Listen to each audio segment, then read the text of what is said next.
مباہلہ غدیر کا تحفظ ہے اور مباہلے کا تحفظ کربلا ہے۔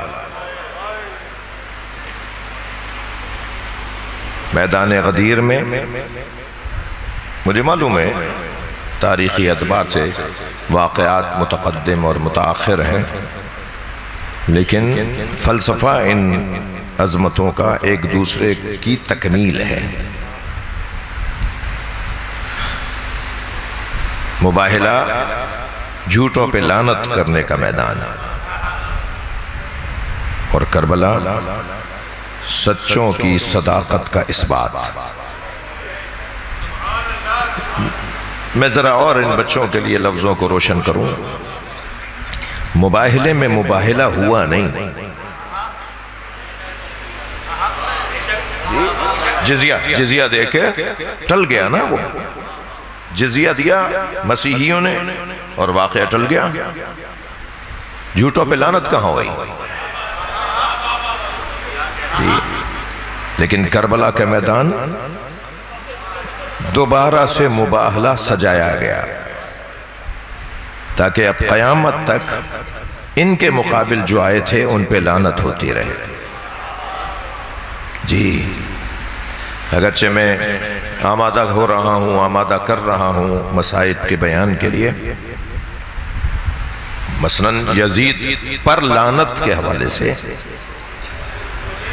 کتنا واضح اور روشن موقف ہے امت کا اور بالخصوص کربلائیوں کا،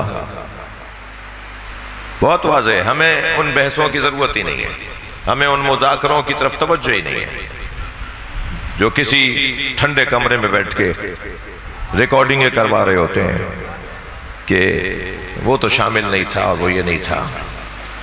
حتیٰ ایک دفعہ کہا گیا تھا تو مجھے مولانا اسماعیل دیوبندی صاحب کا جملہ یاد آ رہا ہے، جب کسی نے کہا نا کہ اگر قیامت میں تم نے جا کے دیکھا، تم شیعوں نے، تم عزاداروں نے قیامت میں جا کے دیکھا کہ اللہ نے یزید کو معاف کر دیا ہے تو پھر کیا کرو گے؟ پھر یہ لعنتیں کہاں لے جاؤ گے؟ تو اسماعیل صاحب کا بڑا حسین جملہ ہے، وہ فرماتے ہیں کہ اگر اللہ یزید کو معاف کر دے گا تو ہماری لعنت کو بھی معاف کر دے گا۔ ایک طریقہ ہے سمجھانے کا، ایک سمجھانے کا طریقہ ہے، انہیں اسی زبان میں سمجھایا جائے نا۔ جب اللہ کے نزدیک وہی معاف ہو جائے گا تو ہماری لعنت کیوں نہیں معاف ہوگی؟ ہمیں ابھی لعنت کرنے دو، تم پریشان مت ہو۔ جی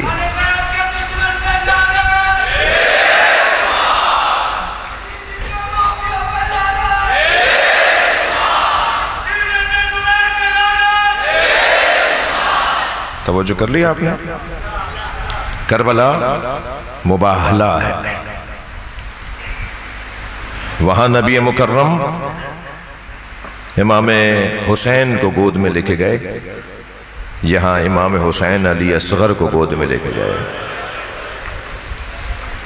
وہاں کربلا میں امام حسن کو اپنے ساتھ لے کے گئے، یہاں امام حسین حضرت قاسم کو لے کر آئے۔ وہاں سرکار دو جہاں جناب زہرا کو لے کے گئے، یہاں مولا حسین جناب زینب کو لے کر آئے۔ وہاں مولا نبی اپنے نفس کی جگہ مولا علی کو لے کے گئے، یہاں امام حسین عباس علمدار کو لے کر آئے۔ کربلا ایک مباہلہ ہے۔ آمادہ ہو گئے میرے عزیزو؟